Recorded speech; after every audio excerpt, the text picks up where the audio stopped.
Hello mga kabeshi, good morning. Simple ulam lang po tayo ngayong lunch. Magluluto po ako ng swam na mais. Di ko po alam sa Tagalog kung anong tawag na yung swam na mais, pero sa Kapampangan, swam na mais. Ito po yung aking mga mais. White po sila. Tsaka ako po lalagyan ng chicken, 1 kilong chicken, yung aking ilalagay, charis. Tsaka meron ako ditong spinach, bawang at saka sibuyas, at saka nor chicken cubes, baka naman. At syempre, magpiprito ako ng tuyo. Gusto ko sa swam na mais, katerno niya yung tuyo po.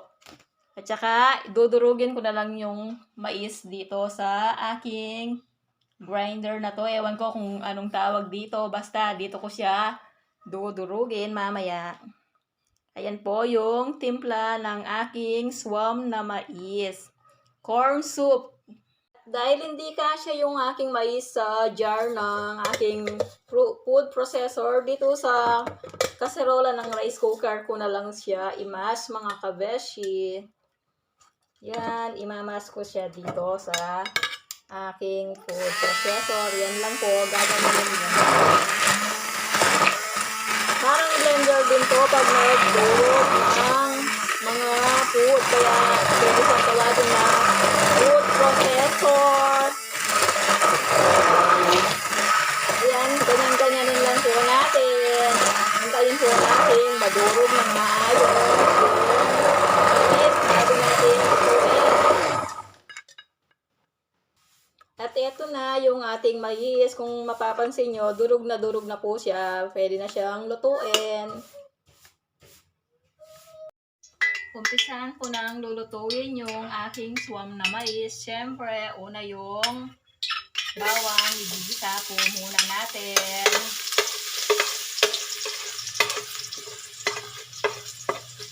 Tapos, isusunod yung sibuyas.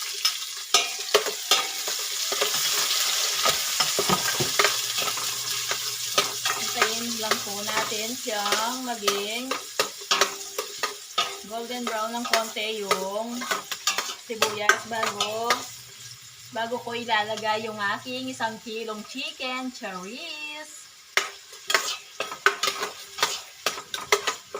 Ilalagay ko na yung aking chicken. Gisa-gisa lang po natin siya. Hindi na ako maglalagay ng patis dito dahil meron akong 2 chicken cubes. Malasa na yung chicken cubes kaya hindi na ako maglalagay ng patis para hindi na masyadong maalat. Ibubuhos ko na yung mais dahil nagisa na yung bawang at saka yung sibuyas at saka yung manok.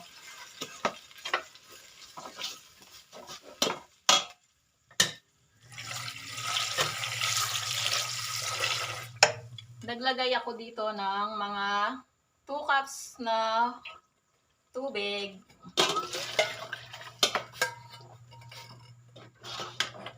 Yung pagluluto ng swam na mais po, kailangan laging inaalo, walang tigil na halo para hindi mamuho yung mais. Ang pangit kasi pag buo-buo yung mais sa sabaw. Maganda yung mapino.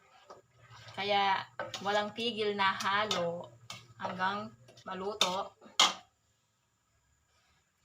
Paalala lang po, hindi ko nilagyan ng cover yung aking niluluto para hindi sa Kapampangan tawag yung parang nagkukulta yung sabaw. Halo lang po siya ng halo. Hindi ko po alam kung tawag sa Tagalog yung ganon. Ako kasi pag nagluluto ako ng swam na mais, ganyan yung ginagawa ko. Hindi ko nilalagyan ng cover. Hinihintay ko lang kumulo hanggang maluto.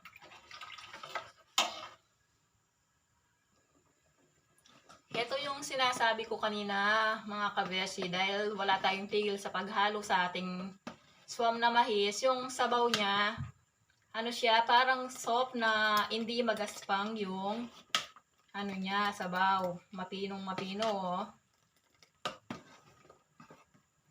Mamaya ako ilalagay yung aking spinach. Ito yung aking spinach. At saka pipirituin yung aking tuyo. At saka yung init ko na lang to yung tira namin kagabi. Yung tilapia. Tira namin kagabi yan. At dahil malapit nang maluto yung aking swam na mais, ilalagay ko na yung spinach. Ilalagay ko lahat yung aking spinach na to. Masarap yung maraming gulay. Yan, punong-puno yung kaserola sa spinach. Ihalo lang po natin hanggang maluto yung spinach. Paki-subscribe po yung aking YouTube channel.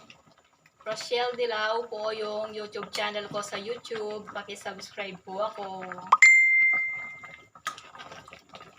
Ayan po, malapit nang maluto yung aking swam na mais. Ewan ko sa Tagalog anong tawag sa swam. Basta sa Kapampangan, tawag namin swam na mais.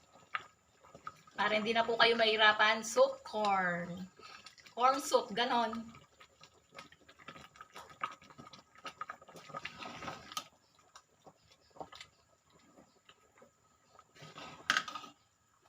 At dahil malapit nang maluto yung swam na mais, guys, thanks for watching mga kabeshi. Subscribe my YouTube channel, Rochelle Dilao. Thanks for watching. Bye!